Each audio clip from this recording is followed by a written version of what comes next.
Usually when we talk about a medical diagnosis, there is a certain comfort in the precision of it. Like you break your arm, you go to the hospital, and the x-ray shows that jagged white line on the black screen. The doctor just points to it. There is the problem. It is entirely binary. It is either broken or not broken. It gives the brain this immediate sense of certainty, which is honestly what I constantly crave. But then you step into the world of a recent breakup, and suddenly that x-ray machine is just useless. We are looking at a landscape of pain that is entirely invisible to the outside world. Yet, it is completely overwhelming to the person experiencing it. I really want you, the listener, to picture this. And well, if you are going through a heartbreak right now, you unfortunately do not need to imagine it at all. You are sitting there on your couch, staring at the black screen of your phone, just agonizing over a text message that they did not send. It is exhausting. You are mentally replaying the last conversation you had, parsing every single word.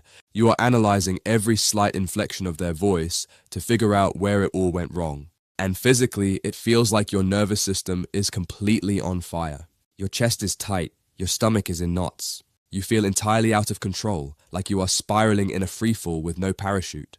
The physical sensation is really what catches people off guard. It is a visceral, blinding kind of pain because it completely consumes your waking thoughts. It dictates your physiological state like your heart rate and your digestion, and it just utterly shatters the illusion of control you thought you had over your own life trajectory.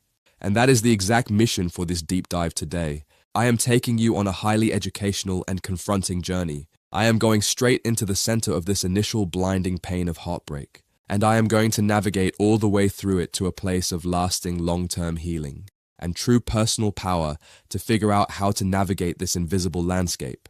I am not just looking at clinical psychology.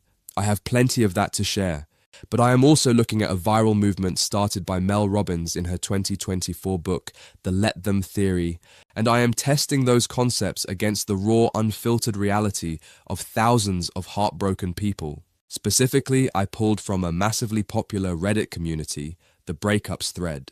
It is fascinating to see the theory applied there. I am also crossing that with research from psychology today, and exploring the cultural phenomenon through commentary from People magazine and pedestrian.tv. I am taking all these disparate pieces and building a tangible roadmap for you, because the goal here is a concrete progression. I want you to move from feeling like a passive victim of circumstance to actively claiming your own agency. To introduce the core concept we are using today, I want you to think about the weather. Imagine you have spent all week planning a beautiful outdoor picnic. You get the blanket set up, the food is laid out, and suddenly the sky turns gray and it starts pouring rain. What do you do in that exact moment? Do you stand up and start screaming at the clouds? Do you clench your fists and demand that the storm stop ruining your plans? You could certainly try, but the storm does not care about your picnic. The atmospheric pressure is not listening to your demands. If you stand there yelling, you are just going to end up soaking wet. You will be completely exhausted, wasting energy you could have used to pack up the food and find some shelter. Yelling at the rain to stop is futile, it only exhausts you. But this is exactly what you're doing when you try to control an ex-partner's post-breakup behavior. You are yelling at the rain. You are trying to force consistency or an apology or closure from a force of nature that is entirely outside of your control. And that realization transitions us directly into uncovering what this viral theory actually is. We need to look at where it originated and why it is fundamentally shifting how people deal with human relationships today. So let me define the Let Them theory. The theory revolves around a concept so incredibly simple that its effectiveness is almost deceptive. In 2023, Mel Robbins, who is a well-known motivational speaker and author, popularized this two-word phrase after a very relatable, honestly mundane parenting moment. This is the story about her son's prom. Her son Oakley was getting ready for his high school prom. And as any parent knows, prom night comes with a lot of expectations. But it was raining heavily. They did not have solid dinner reservations, and the plan was incredibly loose. The teenagers were just going to grab food at a local taco stand. And Robbins, operating out of that natural protective instinct, was getting increasingly stressed out. She was trying to micromanage the situation, trying to control the logistics, so the night would not be ruined by the weather and the lack of planning. And then her daughter stepped in with an incredibly grounding piece of advice. She looked at the situation and simply said, "If they want to get wet, Let them get wet. Let them. Just 2 words, but it forced a complete mental reset for her. It stopped Robbins in her tracks, because it highlighted the complete absurdity of her anxiety. She was taking on the emotional burden of an outcome that did not even belong to her. She realized the power of that mental cascade. Whenever her mind started going to a worst-case scenario about other people's choices, she repeated the phrase, "let them." She eventually made a 60-second video about it on TikTok, applying it to different scenarios. She said, "If your friends do not invite you to a weekend brunch, let them." Or, "If the person you are dating will not commit to a title, let them." And the video just exploded online. I am talking over 15 million views and 11,000 comments. People started getting "let them" tattooed on their arms. She trademarked the phrase, and it evolved into the best-selling book we are diving into today. But, the internet has this habit of branding things as revolutionary, entirely new life hacks, when in reality the DNA of the "let them" concept has been around for decades, if not centuries. It is not a completely new invention if we look at the psychological foundation. Psychology today traces the exact mechanics of this mindset back to the 1950s. A psychologist named Julian B. Rotter developed what is called the locus of control theory. He posited that human beings generally operate from one of 2 perspectives. You either have an external locus of control, where you fundamentally believe you are at the mercy of outside events, luck, and other people's actions. Or conversely, you operate from an internal locus of control that is where you focus strictly on your own personal agency and believe your responses dictate your life. So the "let them" phrase is essentially a modern linguistic tool. It forcefully shifts your brain from an external locus to an internal one. You are moving the steering wheel from the passenger side back to the driver's side. That is the clinical psychological translation, but philosophically, it goes much, much further back. The theory intersects heavily with Buddhist principles of non-attachment. That is the idea that suffering arises from our desperate need to control outcomes and cling to how we want things to be, rather than accepting how they actually are. We also see massive parallels in Stoicism. The philosopher Epictetus famously taught that the chief task in life is simply identifying what is within our control and what is not, and categorizing other people's actions firmly in the "not our control" bucket. And in clinical settings today, this concept aligns perfectly with radical acceptance. That is a core distress tolerance skill used in acceptance and commitment therapy. And radical acceptance does not mean you approve of a bad situation. I think that is a huge misconception. It simply means you stop fighting the reality of its existence so you can actually deal with it. Now, there is a bit of controversy about the modern ownership of the phrase too. I have a source from pedestrian.tv by Simran Pasika pointing out the murky waters of internet viral culture. Long before Mel Robbins made her video back in 2022, a writer named Cassie Phillips published a very raw viral poem simply titled "Let Them." The poem itself became a massive movement. Phillips wrote it during a deeply low point in her life while navigating severe abandonment issues. Her words served as a lifeline for people trying to let go of toxic relationships. Plus, as many commenters pointed out in the ensuing discussions, "let them on" is a remarkably common everyday phrase used in Ireland. They use it to basically say, leave them to it. All of this history really makes me wonder if this is just repackaged Stoic philosophy, clinical radical acceptance from therapy, and common Irish slang. Why is it hitting the modern internet so intensely right now? Why are people literally getting these 2 words tattooed on their bodies in 2024, right? What is it about the specific moment in time that makes this old wisdom feel like water in a desert? Well, you have to look at the psychological environment we are currently living in. Modern society is plagued by a specific kind of chronic uncertainty.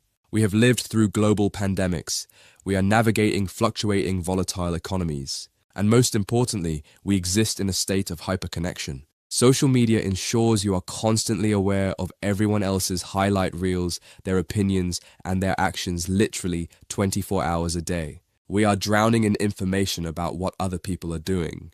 The illusion that we can manage all of these variables, that we are in control of our lives, is constantly being challenged and shattered on a daily basis. It is pure cognitive overload. We are an exhausted, anxious generation, constantly trying to manage our digital image, manage our relationships, and force outcomes because we feel so incredibly out of control on a macro level. So, the let them theory provides a sudden, shocking release valve. It gives the individual permission to put down a massive, heavy burden. It gives the individual permission to put down a massive, heavy burden they did not even realize they were carrying. It takes dense philosophical concepts like stoicism or radical acceptance and distills them into a two-word psychological tool, a tool that you can deploy instantly. It is like finally dropping your luggage after carrying it through the airport for 5 hours. Having defined the theory, we need to focus on how this applies directly to your most pressing pain, the breakup. Letting go of control is easy with a stranger. It is a completely different beast when it is the person you loved. A breakup is the ultimate stress test. It is a profound biological and neurological shock to your system. Dr. Ann Davin explains it brilliantly. Over a relationship, your ex literally becomes intertwined with your nervous system. Your nervous system is the physical network of nerves and cells that has physically mapped itself around another human being. During attachment, your brain regulates chemistry based on proximity. Your dopamine and oxytocin levels surge when you hear their key in the door. So when they are suddenly gone, your nervous system is thrown into acute withdrawal. It is chemically identical to addiction. You literally have to unlearn life with them at a cellular level. Checking their phone activates those old neurological pathways. It is the equivalent of ripping the scab off a deep wound every single day and wondering why it will not heal. Studies show it takes an average of 11 weeks of active no-contact grieving before people begin to feel a noticeable physiological shift. To illustrate the trap, let's examine a Reddit post by a user named Kinesisa that resonated with hundreds of people. She detailed the end of a relationship doomed by major differences in religion and citizenship. Logic alone wasn't enough. She hit a breaking point where the illusion just shattered. She realized she could not force love from someone unwilling to give it. She was holding on to the potential instead of the reality. Many of you are mourning the person you hoped they would become. Another user discussed the end of a 9-year relationship, a decade of loving a ghost, a projection of their own desires. Kinesisa made a shift. Let them be distant. Let them choose not to communicate. Let them prioritize other things over me. She stopped trying to control the outcome, but stopping your body from reaching for your phone is another beast entirely. To break the biological rumination loop, Mel Robbins integrates a tool from her earlier work, the 5-second rule. Mel developed it during a severe personal crisis, facing financial debt, marriage struggles, and chronic anxiety. The rule is a simple metacognition tool. When you feel the instinct to act on a goal or stop a habit, you count. Count backwards from 5, 5, 4, 3, 2, 1, and then you physically move your body. Apply this to the breakup loop. It's 2 a.m. and the urge strikes to check your ex's Instagram or send a closure text. Your brain is in a habit loop driven by anxiety. You have to short-circuit the mechanism. Count 5, 4, 3, 2, 1. Counting backwards requires focus. It engages your prefrontal cortex, the logical decision-making center of your brain. It creates a tiny 5-second window of agency where you can consciously choose a different action before the loop takes over. Think of holding on to the hope of an apology text like gripping a thick, heavily braided rope tied to a truck driving away. You're just giving yourself agonizing rope burn. The absolute only way to stop the pain is to simply open your hands. You have to let the rope go, let them drive away. But putting the phone down doesn't suddenly make you feel peaceful. What do you do with the grief boiling inside your chest? Dr. Lisa D'Amour provides incredible insight. An emotion at its core is essentially a 90-second burst of chemical activity. The initial physiological response only takes about 90 seconds to wash through your system. It rises like a wave, peaks, and absorbs. However, it only dissipates if you don't feed the fire. Ruminating is like throwing gasoline on that 90-second fire. Society trains us to suppress emotions, but suppression is the enemy of processing. It traps the stress cycle in your body. True self-compassion means allowing these waves to crash over you without judgment, applying the theory to yourself. Negative emotions are not a sign of weakness. They are a highly appropriate response to a broken attachment bond. But what happens when the source of that devastation is actively provoking you?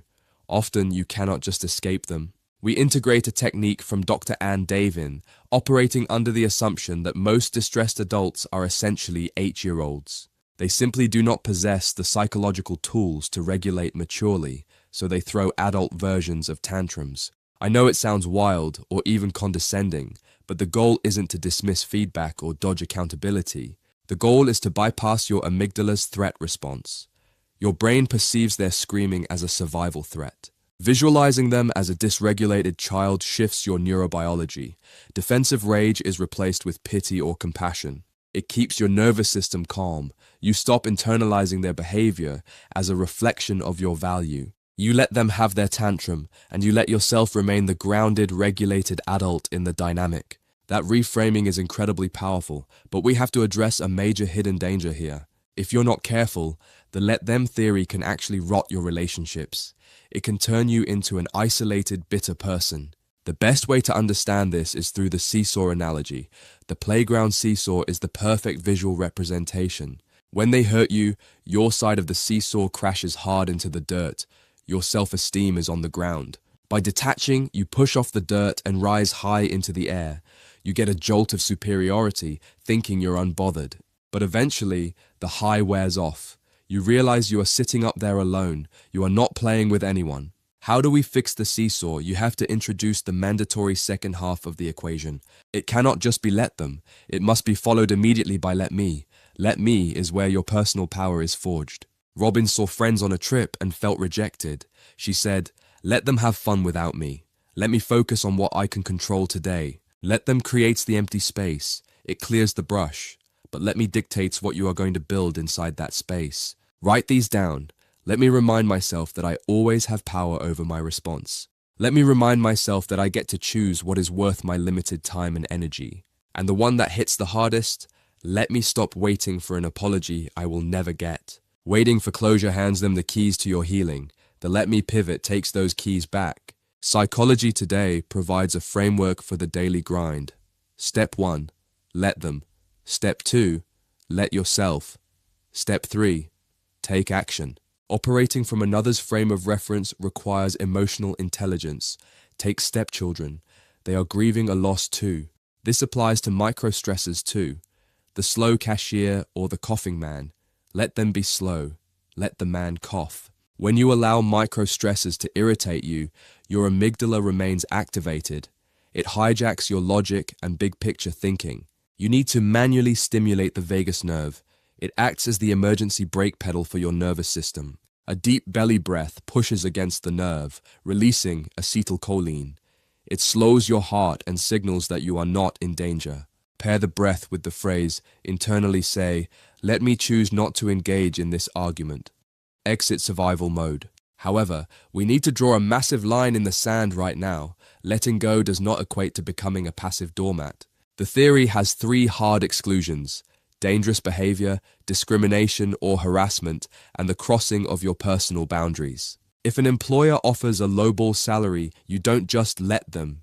You advocate fiercely for your worth. The same applies to your heart. Think of support as playing catch. You toss the ball. Providing resources or a listening ear, that is support. Enabling happens when they refuse to raise their hands. If you run across the field to pick it up for them, you are acting as a human shield. Dr. Robert Waldinger emphasizes that adults only change when they are allowed to feel the unmitigated consequences of their behavior. If you jump in to save a drowning adult without a life preserver, you both drown. Supporting means standing on the shore, holding the light high. Rebuilding self-respect requires moving from theory into action. We start with mental reconstruction through journaling. We adapt the 5 whys method, originally a Toyota engineering technique, to identify the root cause of your emotional distress. Restructure your physical environment. You cannot live inside a museum dedicated to a dead relationship. Move the furniture. Reclaim your room. Adopt a 30-day challenge. Fill the evening void with constructive activities that deposit self-respect into your account. Pastor Sarah Jakes Roberts asks, "Why are you accepting table scraps when your heart deserves a 5-star meal?" Stop starving your soul. Hear this clearly. A relationship does not make you worthy of love.